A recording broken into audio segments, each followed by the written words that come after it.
तो गाइस स्वागत है आप सभी का एक न्यू वीडियो में। और आज रॉ पर हमें कोडी रोड्स और द रॉक का एक बहुत ही कमाल का प्रोमो सेगमेंट देखने को मिला। और इस वीडियो में मैं उसी प्रोमो सेगमेंट के बारे में बात करने वाला हूं। तो क्या क्या वहां पर बातें हुई उन सारी चीज़ों के बारे में इस वीडियो में बात करेंगे। तो ये वीडियो काफ़ी ज़्यादा इंटरेस्टिंग होगी, वीडियो में एंड तक बने रहिए। तो मेरा नाम है अमन, आप देख रहे हैं रसल बग। तो चलिए वीडियो को शुरू करते हैं।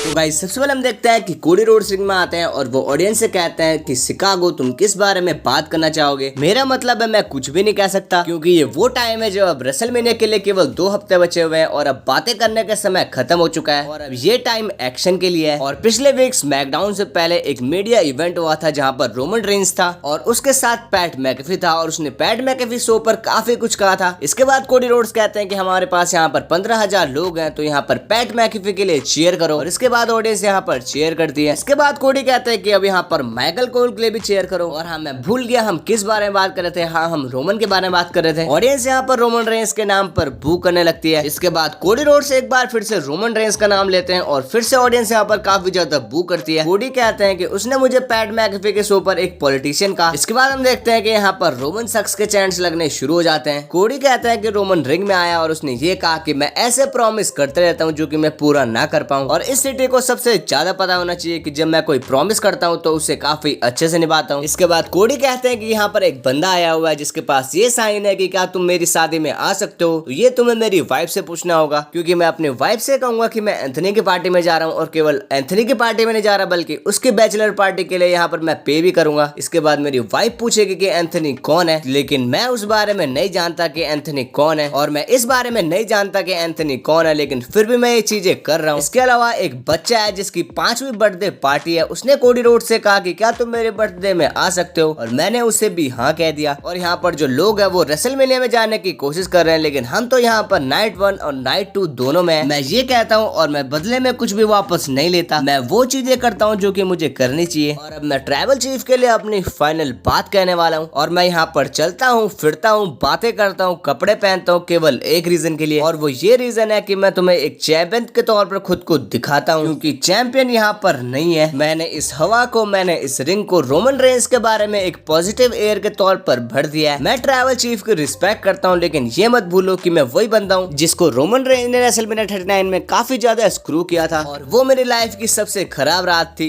और भले ही मैं तुम्हारी रिस्पेक्ट करता हूँ, लेकिन मुझे तुमसे नफरत है। और मुझे कोई दिक्कत नहीं है कि तुम भी मुझे नफरत करो, क्योंकि मुझे पता है मेरी वजह से तुम और तुम्हारे कजन वो नहीं कर पा रहे जो कि तुम करना चाहते थे। और हाँ, ये मेरी गलती है क्योंकि मैं रॉयल रंबल जीत चुका हूँ, और केवल एक बार नहीं बल्कि 2 बार। और जब तुम रॉयल रंबल जीतते हो तो तुम रेसलमेनिया के साइन की तरफ पॉइंट करते हो। और रेसलमेनिया 39 से रेसलमेनिया 40 तक मुझे ये समझ आया कि मैं ये अकेले नहीं कर सकता और मुझे तुम्हारी यहाँ पर एक मदद चाहिए। अप्रैल 6 में मैं यहाँ पर एक बहुत ही बड़े टैग टीम मैच में पार्टिसिपेट करूंगा, जहाँ पर मेरे साथ सेथ रॉलिंस होगा और हम यहाँ पर सामना करेंगे ट्राइबल चीफ रोमन रेंस और द रॉक का। क्या तुम मेरे साथ वहाँ पर चलोगे? और अप्रैल 7 को मुझे उम्मीद है कि मेरे और रोमन के बीच एक फेयर फाइट होगी, तो क्या तुम मेरे साथ लड़ोगे? इसके बाद हम देखते हैं कि ऑडियंस यहाँ पर काफी ज्यादा चीयर करती है और मैं तुमसे यहाँ पर एक फेवर चाहता हूँ। अभी मैं इस रेसलमेनिया साइन की तरफ पॉइंट करूंगा और मैं चाहता हूं कि तुम भी मेरे साथ यहाँ पर पॉइंट करो। इसके बाद यहाँ पर कोडी रोड्स रेसलमेनिया साइन की तरफ पॉइंट करते हैं और कोडी रोड्स के साथ साथ ऑडियंस भी यहाँ पर रेसलमेनिया साइन की तरफ पॉइंट करती है। कोडी रोड्स कुछ और कह रहे होते हैं, तभी हम देखते हैं यहाँ पर द रॉक का थीम सॉन्ग बज जाता है और रॉक के थीम सॉन्ग बजते ही यहाँ पर ऑडियंस पूरी तरह से पागल हो जाती है। रॉक के रिंग में आते ही हमें यहाँ पर होली शीट के चैंट सुनने को मिलते हैं, जिन्हें WWE यहाँ पर सेंसर कर देती है। इसके बाद यहाँ पर दिस इज ऑसम के भी चैंट सुनने को मिलते हैं। सबसे पहले तो हमें इनका काफी देर का एक फेस टू फेस देखने को मिलता है। और आज रॉक कोई माइक नहीं लेते, वो यहाँ पर कोई प्रोमो कट नहीं करते, बल्कि वो सिंपली यहाँ पर कोडी रोड्स के पास आते हैं और वो कोडी रोड्स के कान में कुछ फुसफुसाते हैं। इतना करने के बाद द रॉक यहाँ पर रिंग से वापस चले जाते हैं और कोडी रोड्स काफी ज्यादा शॉक में होते हैं और इसी तरह से ये सेगमेंट यहीं पर खत्म हो जाता है। तो गाइस आज की वीडियो बस यहीं तक थी। वीडियो पसंद आई तो वीडियो को लाइक कीजिए, चैनल को सब्सक्राइब कीजिए और कमेंट करके जरूर बताना आपको ये सेगमेंट कैसा लगा। मिलते रहेंगे ऐसे इंटरेस्टिंग वीडियोस के साथ, तब तक के लिए बाय बाय।